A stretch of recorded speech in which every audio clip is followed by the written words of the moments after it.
see what the riders have got here. They're, I'd say they're all pretty slim. They're all pretty slim. Let's have a look. So Campana's a bit of a big lad himself. So, all right, Iris Slappendale. So she's looking a little bit, I could probably trim some off her. But Doris Schweizer, we could slim a bit off her, and Vera. So I sort of can see where the owner's coming from. There's some of the girls are a little bit heavier than they could be. But Campana, let's look at Campana himself. He's basically telling them not to eat any carbohydrate. So let's have a look at this Thomas Campana go. Thomas. All right, here we go. All right, so we're going to have a look at Campana, and here we go.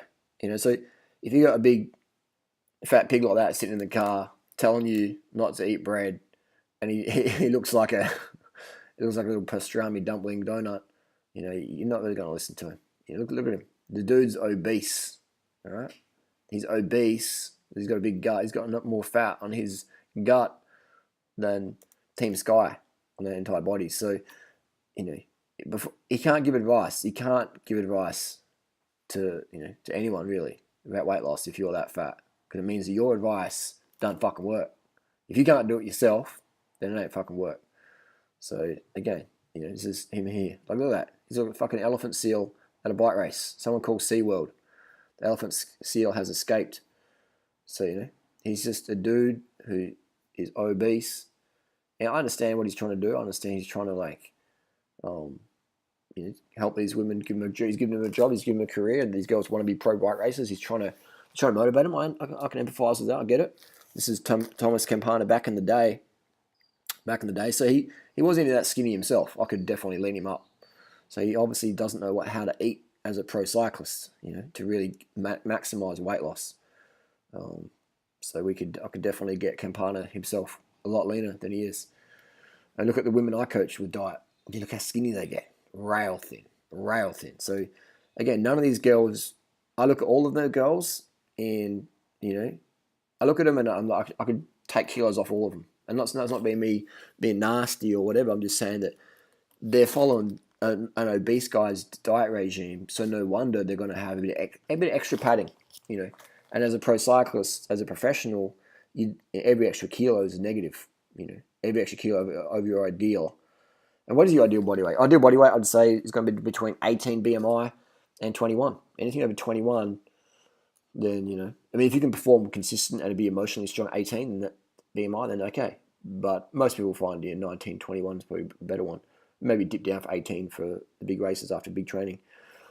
But I'd say most of these girls would be over 21 BMI. So that is, in my opinion, too heavy. So Campana, I can see where he's coming from, like I said before, but he's not eat carbohydrate. And this again, they're following his advice. Don't eat carbohydrate, then your metabolism slows down, your adrenals fuck up, and you go into adaptive thermogenesis, aka metabolic damage, where you're just gaining weight. These women are professional fucking cyclists. These chicks train the fucking house down, and none of them are as lean as the women I train up. None of them are as lean as the women I train up. So just goes to show you that you can do all the training in the world, but you're still not going to be as lean as during riders girls if you're eating like the Thomas Campana sells to eat.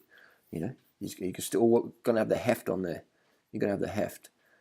So there you go. And also in terms of weight loss, it takes time. Be patient. People go, I can't lose weight this week, this month. No, give it. It's like fitness, man. It takes time. Sure, some people lose faster than others, but you just have to go with a long-term mentality. Whenever you try and go, I'm gonna, I tell people to do something on Monday, and then by Tuesday, like, oh, where's the results? Where's the results? Where's my abs? It's like, come on, man. Like, I've been doing this for fucking high carb thing for so long, 17 years than the vegan one, and high carb for, fucking 25 years or whatever. So it's like, shit takes time. But again, a year is a good thing to look at. So you got to have a long-term vision, long-term approach.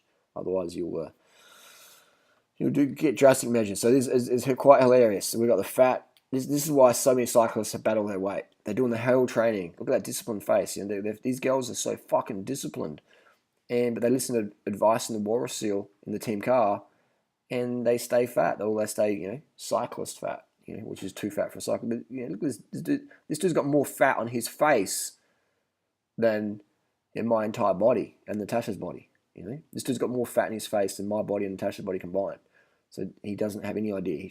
Listen to race tactics, creating a cycling team. Okay, in terms of nutrition, this guy means well, but he's got no fucking idea. Thomas Campana, my friend, carb the fuck up, lose the weight, and make it more fun for the girls, and they'll probably listen to you more. Make it more fun when you're coaching women. Coaching women and coaching men, totally different ball game. Totally different ball game. Women don't really respond that well, or don't sustain that response to negative vibes. They prefer encouragement, praise, all that stuff. The warm, fuzzy stuff. Guys, you can be more harsh with for sure, but women, most just shut down, or they look for other options pretty quick.